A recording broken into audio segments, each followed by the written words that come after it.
Na primeira carta de Paulo a Timóteo, no capítulo 3, a palavra do Senhor faz uma pergunta assim: porque se alguém não cuida bem da própria casa, como poderá cuidar da igreja de Deus, da obra de Deus?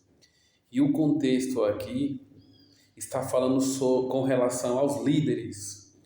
E quando a gente vai ler lá, fala que o homem que quer ser um líder na obra de Deus precisa ter filhos obedientes, esposa submissa, ser um homem de caráter, de bom testemunho, enfim, tem que ser uma pessoa que governe bem a própria casa.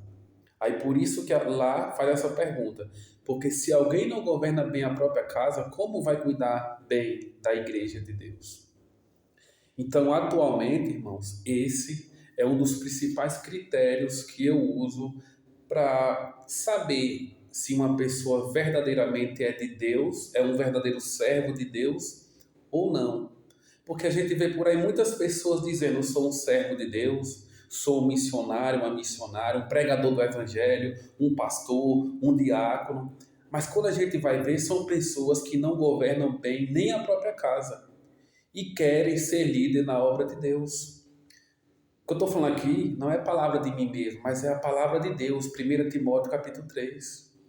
Se alguém quer governar, quer ser líder na obra de Deus, precisa governar bem a própria casa. E aí a gente vê muitas pessoas aí dizendo que são espirituais, mas não governam bem nem a própria casa. Não governam bem nem a própria casa. Então, para mim, a pessoa pode ser o mais espiritual que ela diz ser, uma pessoa que mais trabalha na obra, como ela pode dizer que trabalha, mas se não governar bem a própria casa, para mim, eu estou falando para mim, tudo aquilo que a pessoa faz é em vão, quando ela tenta dizer que é um verdadeiro servo ou serva de Deus. A pessoa pode ser sim uma ovelha, uma pessoa ali tentando caminhar nos caminhos do Senhor, mas é a palavra que diz: aquele que quer ser líder, governe bem a própria casa. E hoje, infelizmente, o que nós mais vemos são homens e mulheres que não governam bem a própria casa e querem liderar alguma coisa na obra de Deus. É tão triste quando eu vejo pais e mães crentes que não governam mais bem os próprios filhos. A gente vê os filhos ali, criancinhas de 5, 6, 7, 8 anos, e os pais não dominam mais. E eles dizendo: não, mas eu sou um servo de Deus, eu sou um missionário, eu sou um pregador, eu sou um diácono, eu sou um pastor, mas não governam bem nem a própria casa. São pais que, se não der um celular para um filho, o filho bate, o filho dá tapa na cara. Filho de 6, 7, 8 anos, e o pai tem que dar para o bichinho. Ou seja, como que esse tipo de gente quer governar a obra de Deus? Pessoas que não têm caráter, nem coragem para repreender nem a própria casa e querem governar a obra de Deus. Será que essas pessoas vão ter caráter e firmeza para repreender o pecado dentro da igreja? E aí a gente vê muitas dessas pessoas que se dizem espirituais, um apontando o dedo para o outro. Olha o filho da irmã ali, uma criança daquele tamanho, e eles já deram celular. Mas essa mãe que diz isso, está com o filho com o brinquinho na orelha. Aí outra ali, olha o filho da irmã fulana, botou brinco na orelha. E o filho dela está com a tatuagem. Irmãos, eu não estou dizendo que essas coisas é pecado. Para mim, não é. Entendeu? Mas é para um mundo, para uma igreja, né, que infelizmente existem muitos extremistas religiosos que condenam tudo, que vê tudo como pecado. Então, para eles isso acaba sendo um pecado. Mas, mesmo assim, eles insistem em continuar querendo tirar o cisco do olho do irmão, enquanto no olho deles tem uma trave, um travessão. Então, eu repito, para mim esse tipo de coisa não é pecado, aí vai da consciência de cada um. Não é um pecado ou é algo que leva à morte espiritual. Mas, para quem se diz tão religioso, tão religiosa, que só sabe apontar o dedo para o próximo, mas não olha para si mesmo, isso é um grande erro. E esse julgamento acaba sendo pecado. Porque são pessoas que, o irmão ali aí, deu um celular pro filho, mas o filho dela ou dele tá com um brinquinho, tá com tatuagem e tal. Ou seja, quer tirar o cisco do olho do irmão, mas não tira a trave do seu.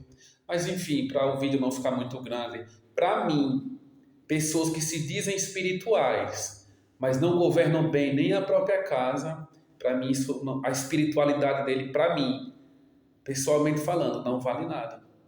Porque não adianta um homem dizer que é de Deus, uma mulher dizer que é de Deus, e tá lá os filhos menor de idade, faz o que quer dentro de casa, ouve o que quer, bebe o que quer, come o que quer, se veste como quer, e os pais, olha.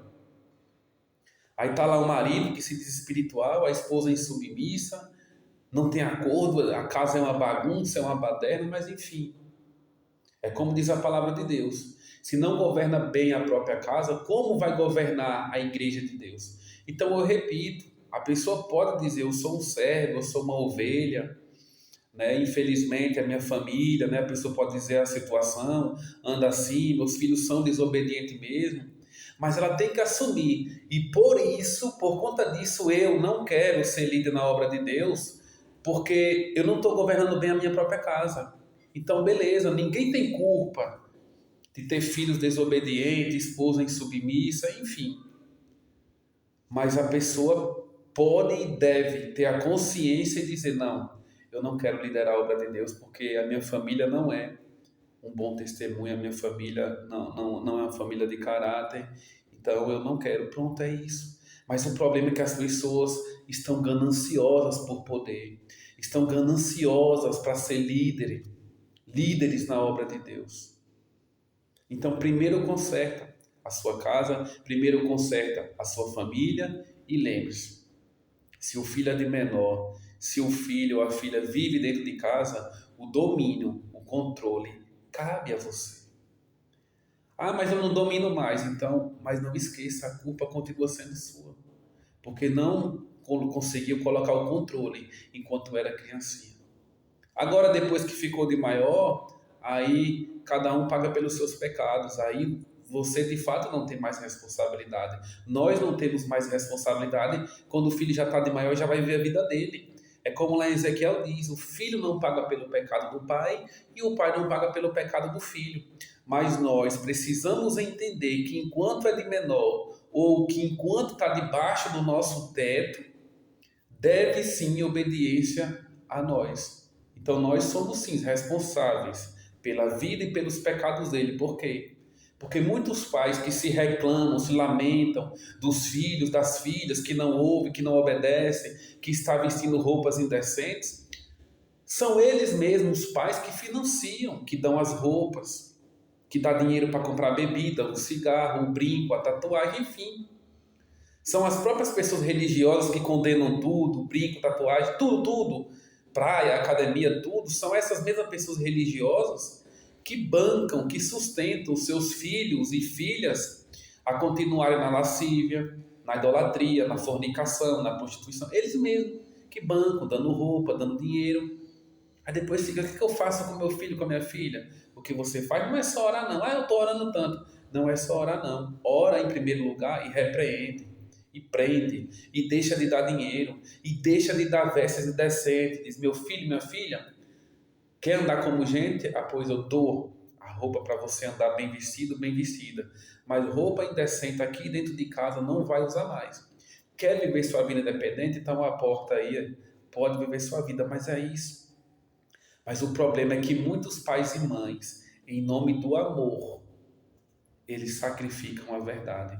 E por isso, é os filhos dentro de casa e eles perdendo os filhos para o reino das trevas.